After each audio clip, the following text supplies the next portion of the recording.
So what if I told you that as of today, Blender has a huge new feature that allows you to tweak lights with nodes? And what if I told you that this new feature isn't even new, but it's so hidden that nobody talked about it? Almost. Yet.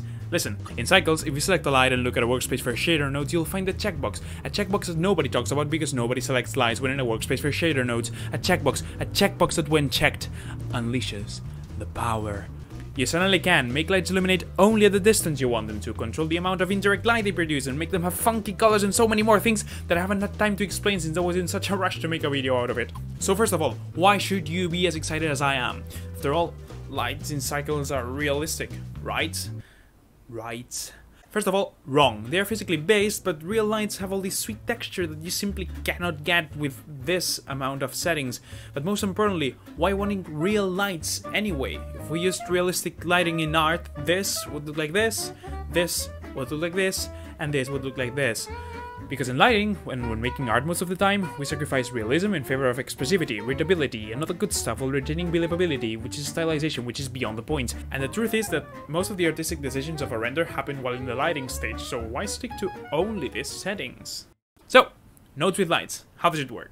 Once we check use nodes, we get this emission shader connected to a light that acts as a multiplier of the settings we have exposed in the light menu. So, for example, for the strength, if I have a light with a power of 20 watts and a strength of 0.1, I get the same intensity as a light with a power of 2 watts. And for the color, the same.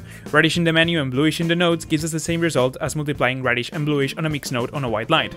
I love it when things just make sense. And what can we plug here? Basically anything in shader nodes, since this is basically a shader nodes, but most of it doesn't work as you would expect. For example, if I take an area light and plug a noise texture with some contrast for the color to create a textured light, we get nothing. First of all, that's because the spread of light is way too big. If we decrease it, we sharpen the pattern. And still we get no pattern because we need texture coordinates. Object coordinates work. Yay, but they don't respect the light's transforms for some reason, which is a shame. So what we do is, we create an empty. Then we assign a copy transforms constraint from the empty to a light. And then pick the empty as the object you're getting the coordinates from. And ta-da, you can now plug textures, gradients, textures with gradients, summon the Lord himself with a bit of math, you name it. And you'd believe it's useless once we decrease the spread of the light, but don't forget about the specular reflections. Does nobody care about the specular reflections? And I haven't told you the best part yet, the light path node. Most of this stuff is meant for shaders, but these two sockets allow us to make things that I see nobody doing with Blender. Yet. Ray depth gives us a value of how many times a certain light ray has bounced. So for example, for this light, this is the value 1, only direct light, the value 2, the first bounce of the light, the value 3, the light that keeps bouncing, and so on and so on. Use cases, I want to light our main subject with bounce light, but the scene either looks underexposed or overexposed. With this, we can make a mask of the part of the ray that has bounced, the greater than 1 dot something, and make it a multiplier of the original strength to be plugged in the light. Light stylization!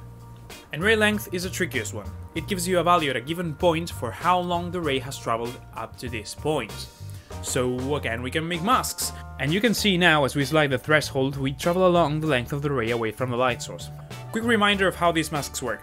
The base is the power of the lamp, which has a quadratic decay. With the light path node, we create masks that multiply the original strength like this. Demonstration that was made with nodes in an area light because you can absolutely animate this. I know I'm going fast, but the message here is not how to do it, rather than it can be done, because the truth is, almost nobody knows about this. As a matter of fact, I decided to make this video after appearing at a community video for Blender 3.0, where I first mentioned light nodes. I was approached by various professional 3D artists who had been missing light features from other software that are actually there, but hidden. And these sort of tools are used all the time when lighting for animation in all the software.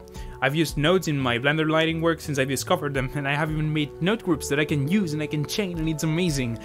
The possibilities go far beyond what I've explained. And talking about exploration, here's a list of things that I haven't covered but I have found to be possible with nodes in lights.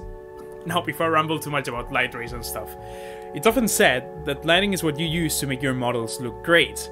If I can leave you with just one thought, is that the output of 3D art is mostly 2D art, and whatever you share are 2D snapshots of your 3D scene, and when placing a camera, lights, and taking a render, you're making most of the artistic decisions of how this 2D image looks.